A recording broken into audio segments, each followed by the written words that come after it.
संसद के नए भवन में राजधर्म और न्याय के साथ सत्ता हस्तांतरण के प्रतीक सेंगोल की स्थापना ने गौरवशाली चोल राजवंश की याद दिलाने का भी काम किया है। कम से कम स्वातंत्र्योत्तर भारत की इतिहास की पाठ्य पुस्तकों में विषय वस्तु का चयन एवं निर्धारण इस प्रकार किया जाना चाहिए था कि वर्तमान को अतीत के गौरवशाली अध्यायों का समग्र बोध हो, ताकि भविष्य की मजबूत आधारशिला रखी जा सके। आज कितने ऐसे विद्यार्थी, शिक्षक, आम या प्रबुद्ध भारतीय होंगे जिन्हें चोल राजवंश के राजाओं के नाम, उनके काम, उनके राज्य विस्तार, कला, स्थापत्य, साहित्य एवं संस्कृति आदि क्षेत्रों में उनके योगदान के बारे में समुचित जानकारी होगी। शायद बहुत कम या बिल्कुल नगण्य। आज से लगभग 2300 वर्ष पहले 300 ईसा पूर्व में चोल राजवंश की स्थापना हुई थी, जिसका प्रभाव 9वीं शताब्दी से 13वीं शताब्दी तक रहा। अशोक के शिलालेख, पाणिनि की अष्टाध्यायी, कात्यायन द्वारा रचित वार्तिक, संगम साहित्य, बौद्ध ग्रंथ महावंश, संस्कृत, तमिल, तेलुगु एवं कन्नड़ भाषा के अनेक अभिलेखों, उस दौर के सिक्कों, विदेशी विवरणों जैसे अनेक स्रोतों से चोलों के गौरवशाली इतिहास की प्रामाणिक जानकारी मिलती है। 9वीं सदी के मध्य से विजयालय के शासनकाल में चोलों का पुनरुत्थान हुआ। विजयालय की वंश परंपरा में लगभग 20 राजा हुए, जिन्होंने कुल मिलाकर लगभग 450 से भी अधिक वर्षों तक शासन किया। इनमें आदित्य प्रथम, परांतक प्रथम, परांतक द्वितीय, राजराज प्रथम, राजेंद्र चोल प्रथम, राजाधिराज प्रथम, कुलोत्तुंग प्रथम, विक्रम चोल, कुलोत्तुंग द्वितीय, राजराज द्वितीय, राजाधिराज द्वितीय, कुलोत्तुंग तृतीय, राजराज तृतीय एवं राजेंद्र चोल तृतीय आदि प्रमुख थे। राजराज प्रथम एवं राजेंद्र प्रथम चोल राजवंश के सबसे प्रतापी एवं पराक्रमी राजा थे। इनके शासनकाल में चोल साम्राज्य का प्रभाव एवं विस्तार दक्षिण के तमिलनाडु, आंध्र, केरल, कर्नाटक से लेकर आज के Sri Lanka, Bangladesh, Burma, Vietnam, Thailand, Maldives, Malaysia, Indonesia, Singapore, Cambodia आदि तक फैला हुआ था।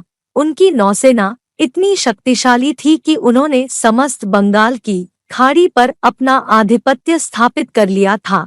आज से लगभग 1000 वर्ष पूर्व इतनी विकसित नौसेना चोलों की सामरिक दूरदर्शिता एवं शक्ति की परिचायक है। चोलों के विभिन्न अभिलेखों से ज्ञात होता है कि इनका शासन तंत्र सुव्यवस्थित था। राज्य का सर्वोच्च अधिकारी राजा होता था, जो मंत्रियों एवं राज्याधिकारियों की सलाह से शासन करता था।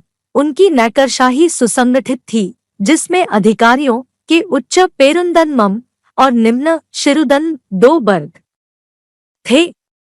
सुशासन की दृष्टि से संपूर्ण राज्य को अनेक मंडलों में विभाजित किया गया था। मंडल को भी कोट्टम, बलंडू, नाड, कुर्रम, ग्रामम जैसी छोटी इकाइयों में बांटा गया था। नगर उन स्थानों की सभाएं थी जहां व्यापारी वर्ग प्रमुख था। ग्राम सभाओं को उर या सभा कहा जाता था। इन सभाओं की कार्यकारिणी परिषद का चुनाव निर्धारित अवधि के लिए योग्यता के आधार पर किया जाता था। उत्तर मेरूर से प्राप्त अभिलेख के अनुसार ग्राम शासन सभा की 5 उपसमितियों द्वारा किया जाता था। सभाएं शासन के लिए स्वतंत्र थी तथा उनके कामकाज में राजा का भी हस्तक्षेप न के बराबर था। सभाओं के कार्यों के संचालन के लिए अत्यंत कुशल और संविधान के नियमों की दृष्टि से संगठित और विकसित समितियों की व्यवस्था थी, जिन्हें वारियम कहते थे। एक तरह से चोलों की शासन व्यवस्था में आज की लोकतांत्रिक एवं स्थानीय स्वायत्तशासी शासन व्यवस्था की प्रारंभिक झलक देखने को मिलती है। अधिकांश चोल राजा शिव के उपासक थे, परंतु वे भी अन्य हिंदू राजाओं की भांति उदार एवं सहिष्णु थे। उनके राज्य में जैन, बौद्ध आदि मतावलंबियों को भी समान अधिकार प्राप्त थे। उनके द्वारा बनवाए गए बृहदेश्वर, राजराजेश्वर, गंगैकोंड, चोलपुष्प आदि मंदिर स्थापत्य एवं वास्तुकला के अनुपम उदाहरण हैं। चोल कांस्य प्रतिमाओं को विश्व की सर्वश्रेष्ठ प्रतिमाओं में से एक माना जाता है। तांडव नृत्य मुद्रा में नटराज की मूर्ति उनकी मूर्तिकला की उत्कृष्टता को दर्शाती है। सिंचाई के लिए चोल नरेशों ने अनेक कुएं एवं तालाब खोदवाए तथा नदियों के प्रवाह को रोककर पत्थर के बांध से घिरे जलाशय बनवाए। इस सब के बाद भी चोल राजवंश के योगदान पर इतिहास की पाठ्यपुस्तकें लगभग मौन है। दुखद है कि हमारे विद्यालयों विश्वविद्यालयों में केवल दिल्ली केंद्रित इतिहास को पढ़ने पढ़ाने या विदेशी आक्रांताओं के गौरव गायन पर जोर दिया जाता है।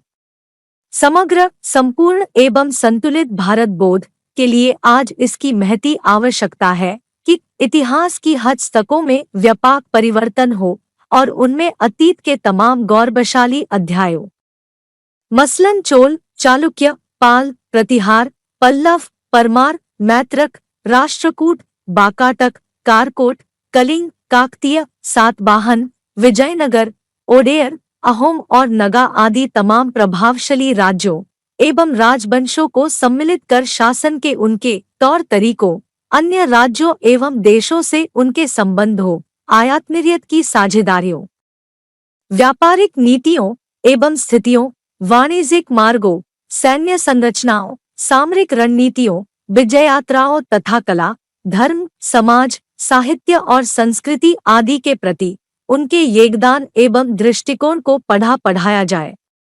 आशा करते हैं आपको हमारा ये वीडियो अच्छा लगा होगा। चैनल को सब्सक्राइब करें और अपने दोस्तों के साथ शेयर करें। जय हिंद, जय भारत।